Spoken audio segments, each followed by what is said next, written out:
Hello everyone, it's Kevin, and today we're talking about a game that completely lied to us as kids. You're probably wondering what I'm talking about, right?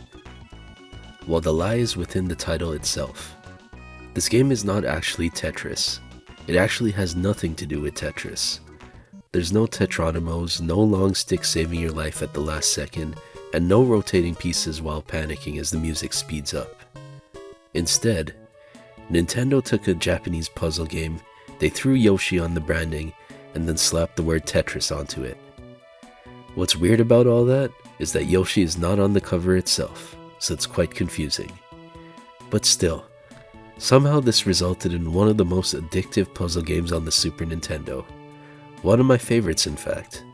And honestly, I don't even care that they lied, because this game still holds up, even more than Tetris itself does for me.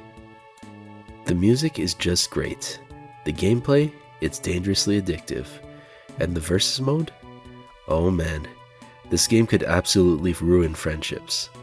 I know that I caught a punch or two from my brother due to this game. So today, it is time to power on and revisit the fake Tetris game that somehow became a real classic. Before we even talk about the gameplay, we gotta address the giant Yoshi sitting in the room. Because this game actually started life in Japan as Panel de Pon. And honestly, the original version looked very different. Instead of Yoshi characters and Mario style presentation, the Japanese version had fairy characters, anime inspired visuals, and a completely different identity. But back in the 90s, Nintendo of America was very weird about localization. They most likely thought that this game looked either too anime or more focused to female gamers. So what they did instead, they basically reskinned the entire game using the Yoshi Island style and aesthetics. They turned it into Tetris Attack. The funny thing is, the actual creator of Tetris itself had nothing to do with the game. This game had nothing to do with Tetris, so why would they do this? Nintendo just used the name because, well, Panel de Pon probably wasn't moving many copies at Toys R Us in 1996. And honestly, from a marketing standpoint, it worked. Because a lot of us played this game specifically because we recognized the word Tetris. A lot of parents bought this for their kids because they knew about Tetris. I do wonder if this game would have held up on its own with a different name since the gameplay was completely different. Maybe Puzzle League or something crazy like that. The second you start playing, you realize that this game has that dangerous one more round energy. It's a bit different though compared to the regular Tetris. One thing that's different is that you're swapping blocks horizontally to lineup matches of 3 or more. Simple enough at first, but then the game starts speeding up, and you start setting up chain reactions. You accidentally discover combos, and suddenly your brain goes from relax mode to straight up survival mode, especially on the harder difficulties.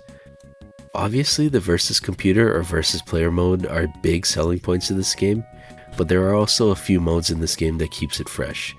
I like the clear mode and puzzle mode as well. But what I really love about Tetris Attack is how good it feels to improve at it. At first, you're just trying not to lose, but eventually you start thinking ahead. You find that you start stacking intentionally, creating chain reactions on purpose, and when you pull off that massive combo, the game becomes unbelievably satisfying. The sound effect for that is just amazing as well, especially in versus mode. You hit someone with a giant combo stack in this game, and you could feel their anger as they glare at you from the other side of the couch. And another reason this game aged so well is the presentation. Nintendo absolutely nailed the colorful SNES style here. Everything looks clean, bright, and readable. The Yoshi's Island aesthetic fits this game surprisingly well, even if it technically was just shoehorned in. And the music? Like I said, it's just amazing. It's full of bangers and they're all genuinely catchy. This is one of those puzzle games where the soundtrack gets stuck in your head for years. And honestly, the upbeat presentation that this game provides helps balance how stressful the gameplay can become later on. Don't let the cute visuals fool you though, this game gets fast. There are many times where you'll find yourself at the edge of your seat. And then eventually, this game made it onto the Game Boy. This is the version I had as a kid. And honestly, for a portable version in the 90s, it was very impressive. Obviously, you're going to lose that colorful SNES presentation, but the gameplay still works really well on the handheld. Which honestly says a lot about how strong the core gameplay is, because even though it's stripped down, it's still addictive. The music is still amazing in 8-bit, especially the Bowser theme. That one is just elite.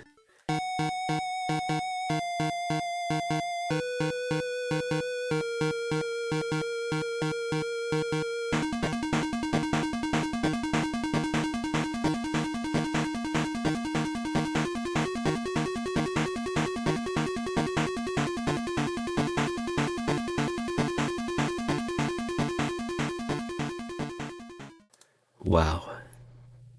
The game is a bit easier though because the CPU just has a health and attack meter rather than a live screen like in the SNES version. The crazy thing though is that Bowser is actually tougher in this version due to this, because his attack meter fills up really quickly in this one. And if you grew up with the Game Boy, this was the kind of game that could absolutely body a long car ride, or your batteries. Or both, I guess. Now coming back to Tetris Attack now, what surprised me most is how modern it still feels. Because just like Tetris or Dr. Mario, good puzzle game design doesn't really age. The controls are responsive, the gameplay loop is immediate, and everything just feels satisfying. And most importantly, time just flies by when you play it. You boot it up with the intention to play for a few minutes, and suddenly an hour has disappeared. That's the sign of a genuinely good puzzle game. That's actually the sign of a great game in general. But man, I miss when Nintendo made these experimental games.